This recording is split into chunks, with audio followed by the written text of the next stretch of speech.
Hi friends, ఈరోజు video వచ్చేసి చాలా టేస్టీగా ఎమ్మీగా ఉండే గోంగూర చికెన్ బిర్యానీ ఎలా చేయాలో చూద్దాం.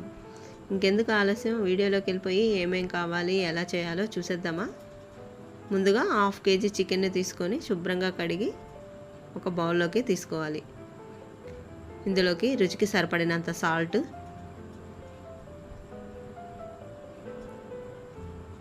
ఒక 1/2 స్పూన్ పసుపు,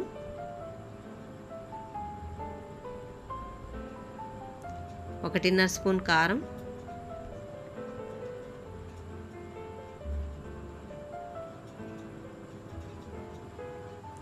1 స్పూన్ అల్లం వెల్లుల్లి పేస్ట్, ఇవన్నీ వేసుకొని బాగా కలుపుకోవాలి. ఈ మసాలాలన్నీ చికెన్కు బాగా పట్టేలాగా కలుపుకొని ఒక అరగంట పాటు మూత పెట్టుకొని పక్కకు పెట్టుకోవాలి.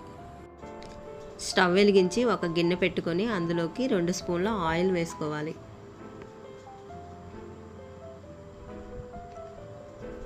ఆయిల్ హీట్ అయ్యాక శుభ్రంగా కడిగి పెట్టుకున్న గోంగూరను ఆయిల్లో వేసుకోవాలి.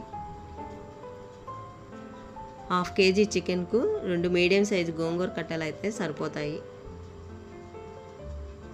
ఇందులోనే 6-7 పచ్చిమిర్చిని కూడా వేసుకొని ఫ్రై చేసుకోవాలి.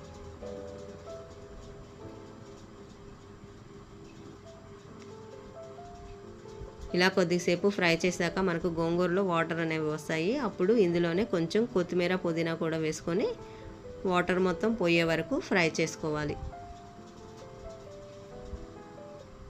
ఇప్పుడు వాటర్ మొత్తం పోయాయి కదా, స్టవ్ ఆఫ్ చేసుకొని చల్లారనివ్వాలి. స్టవ్ వెలిగించి ఒక బిర్యానీ గిన్నె పెట్టుకొని అందులోకి 3 స్పూన్ల వరకు నెయ్యి వేసుకోవాలి.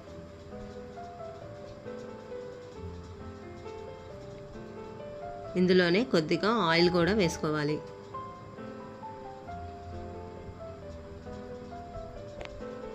ఆయిల్ హీట్ అయ్యాక చెక్క, లవంగ, బిర్యానీ ఆకు, యాలుక్కాయలు, మరాఠీ మొగ్గ, అనాస పువ్వు వేసుకోవాలి. ఇవి ఆయిల్లో బాగా ఫ్రై చేసుకోవాలి. ఇప్పుడు ఇందులోనే మీడియం సైజు 2 ఉల్లిపాయలను సన్నగా కట్ చేసుకొని వేసుకోవాలి. ఇవి గోల్డెన్ బ్రౌన్ కలర్ వచ్చే వరకు ఫ్రై చేసుకోవాలి. ఇలా ఫ్రై అయ్యాక 2 స్పూన్లు అల్లం వెల్లుల్లి పేస్ట్ వేసుకొని పచ్చి వాసన పోయే వరకు ఫ్రై చేసుకోవాలి. ఇలా ఫ్రై అయ్యాక ముందుగా కలిపి పెట్టుకున్న చికెన్ వేసుకొని ఈ మసాలా మొత్తం బాగా పట్టేలాగా కలుపుకోవాలి. ఇప్పుడు మూత పెట్టుకొని ఒక 10 నిమిషాల పాటు సిమ్లో ఉడికించుకోవాలి. చికెన్ ఉడికేలోపు మనం గోంగూరను పేస్ట్ చేసుకోవాలి. ఇప్పుడు గోంగూర అనేది చల్లగా అయిపోయింది. ఒక మిక్సీ జార్ తీసుకొని అందులోకి ఈ గోంగూరను వేసుకోవాలి. ఇందులోనే 2 స్పూన్ల సాల్ట్ కూడా వేసుకొని మెత్తగా పేస్ట్ చేసుకోవాలి.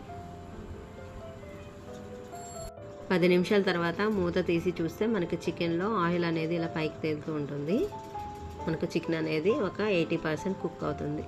ఇప్పుడు ఒకసారి కలుపుకొని ఇందులోకి మనం పేస్ట్ చేసి పెట్టుకున్న గోంగూరను వేసుకోవాలి.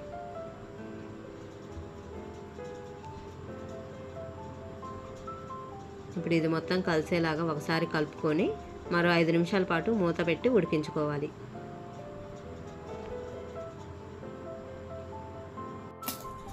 ఇప్పుడు మూత తీసి చూద్దాం. గోంగూర మొత్తం చికెన్కు బాగా పట్టుకుంది. ఇప్పుడు ఒకసారి కలుపుకొని స్టవ్ ఆఫ్ చేసుకొని పక్కకు పెట్టుకోవాలి. స్టవ్ వెలిగించి వేరొక గిన్నె పెట్టి అందులోకి 1 లీటర్ వరకు వాటర్ని తీసుకోవాలి. ఈ వాటర్లో 3 స్పూన్ల వరకు ఉప్పు వేసుకోవాలి. మనకి వాటర్ అనేది చాలా ఉప్పగా ఉండాలి. ఇందులోకి చెక్క, లవంగ, ఇలాచి, అనాస పువ్వు, మరాఠీ మొగ్గ వేసుకొని కొద్దిగా ఆయిల్ వేసుకొని వాటర్ని బాయిల్ అవ్వనివ్వాలి. గంట ముందుగా బాస్మతి రైస్ని నానబెట్టుకొని పెట్టుకోవాలి. ఇప్పుడు వాటర్ అనేది మనకి బాయిల్ అవుతున్నాయి. ఇప్పుడు ఇందులోకి ఈ నానబెట్టుకున్న బాస్మతి రైస్ను వేసుకోవాలి. ఒకసారి కలుపుకొని రైస్ని మనం 80% వరకు ఉడికించుకోవాలి. రైస్ అనేది మనకి 80% ఉడికింది. ఇప్పుడు ఈ రైస్ను మనం గోంగూర చికెన్లోకి వేసుకోవాలి. ఇలా రైస్ మొత్తం ఈవెన్గా వేసుకొని దీనిపైన కొంచెం కొత్తిమీర పుదీనా వేసుకొని మూత పెట్టుకోవాలి. ఇప్పుడు స్టవ్ వెలిగించి ఈ గిన్నె పెట్టుకొని 3 నిమిషాల పాటు హై ఫ్లేమ్లో, ఒక 10 నిమిషాల పాటు లో ఫ్లేమ్లో ఉడికించుకుంటే మనకి బిర్యానీ అనేది రెడీ అయిపోతుంది. బిర్యానీ అనేది రెడీ అయిపోయింది. స్టవ్ ఆఫ్ చేసుకొని ఒక 5 నిమిషాల తర్వాత మూత తీసి ఈ బిర్యానీ మొత్తం కలుపుకోవాలి. ఇలా కలుపుకున్నాక ఒక ప్లేట్లోకి సర్వ్ చేసుకుంటే గోంగూర చికెన్ బిర్యానీ రెడీ. మా వారికి అయితే చాలా బాగా నచ్చింది బిర్యానీ. టేస్ట్ అయితే అదిరిపోయింది. తప్పకుండా మీరు కూడా ట్రై చేసి ఎలా వచ్చిందో నాకు కామెంట్ చేయండి. ఈ వీడియో కనుక నచ్చినట్టయితే లైక్ చేయండి, షేర్ చేయండి, సబ్స్క్రైబ్ చేసుకోండి. Thanks for watching.